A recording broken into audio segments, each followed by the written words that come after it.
Have you heard the saying, buy cheap, buy twice? It's something I learned the hard way. It can be a real challenge to find a gem in a pile of rocks, so should you be wary of dropping $160 on an X-mount lens with autofocus and aperturing and a pancake design?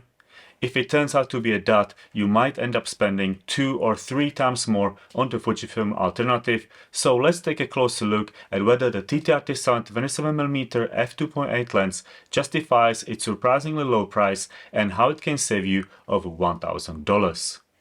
Ever since this lens hit the market, I've had a nagging feeling that there must be a catch. Getting a carbon copy of the old Fujifilm 27 f2.8 complete with an aperturing for less than half the price seemed too good to be true, especially from a company known for producing decent and budget-friendly manual focus lenses. So when TTArtisan reached out and asked if I wanted to test this lens, it was an easy decision. I tested this lens in the Fujifilm X-mount variant, but it's also available in Sony E and Nikon Z-mount, making it a great pairing with the Sony a6000 series or retro-styled Nikon ZFC.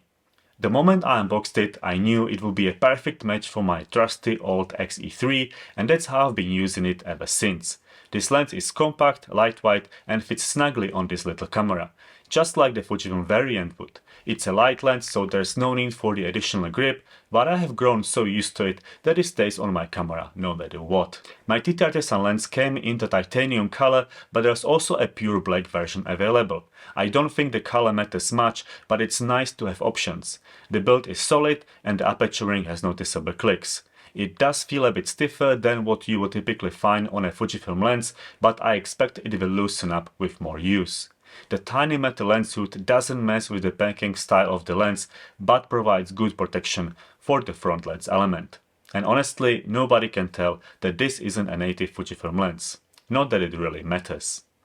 I've used mine both in the streets of London and out in the English countryside. The lens autofocus kept up with my demands, but it's not as snappy as with the latest Fujifilm lenses. Still, I didn't encounter any issues that would worry me. It's a good idea to update the lens to the latest firmware. Just use the dock that comes in the same box and follow the instructions linked under this video. And while the lens performed well on the XE3, I'm sure it will be even faster on a modern Fujifilm body like the superfast X-T5. This 40mm equivalent lens got me thinking. Every piece of gear has its ideal use case, and some are more niche than others. But a 40mm lens can be one of those unicorns. Its perspective sits right between 35 and 50mm lenses, taking a bit from both, the storytelling ability of 35 and the subject separation of a 50. Get used to 40mm and you won't have to spend money on 35 or 50mm lens. Sounds pretty good, so why isn't this focal length more popular? A conspiracy theorist might suggest it's for marketing reasons. Why sell one lens when you can sell two that do the same job when combined? But let's not dive too deep down this rabbit hole. The real reason might be the 40's reputation for creating a flat and somewhat dull look. It has neutral or minimal distortion in both wide-angle and telephoto perspectives, and some might find it boring.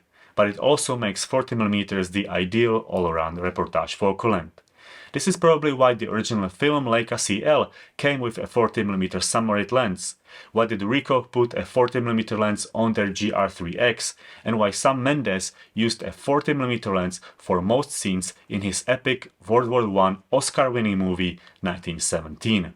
Boring or not, a 40mm lens offers the most realistic perspective.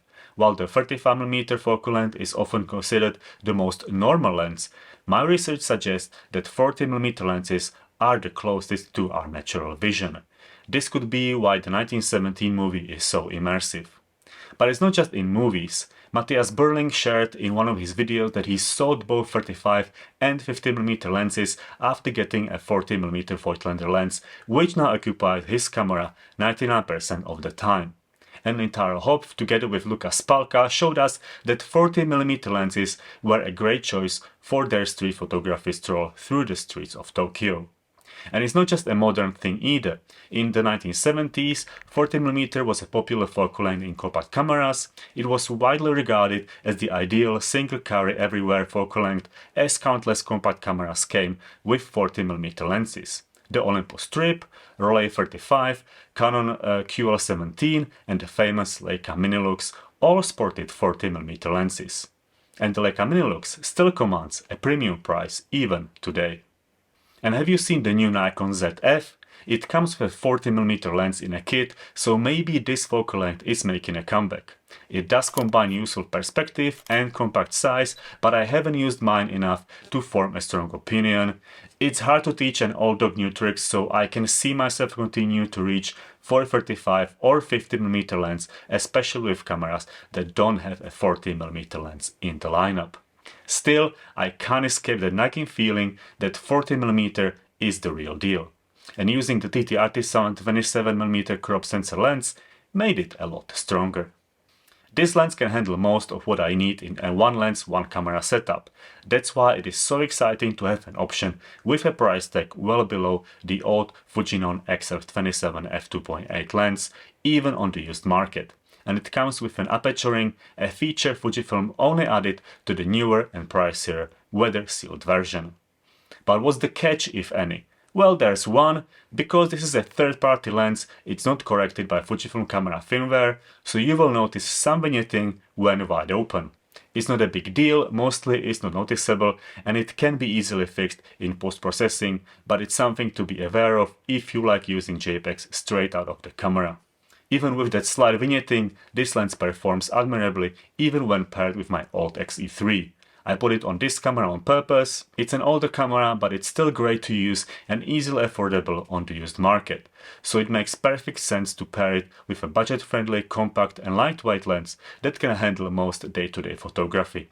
Suddenly, I have a setup that's always ready for family shots or a quick outing, especially when photography isn't the main focus. While I'm still getting used to the 40mm perspective, I can see why it makes sense. It covers a wide range of shooting scenarios and is friendly to your wallet. Embrace this focal length and you will save a considerable amount of money. You won't need the Fujifilm version of this lens, nor the 35 and 50mm lenses.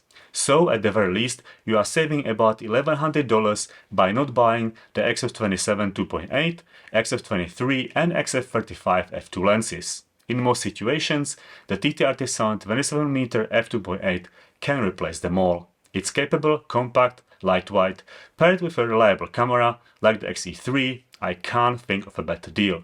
But if you are still feeling the need for 35 or 50mm lenses for your camera, then you should check out these two videos next to decide if they are worth the extra cash.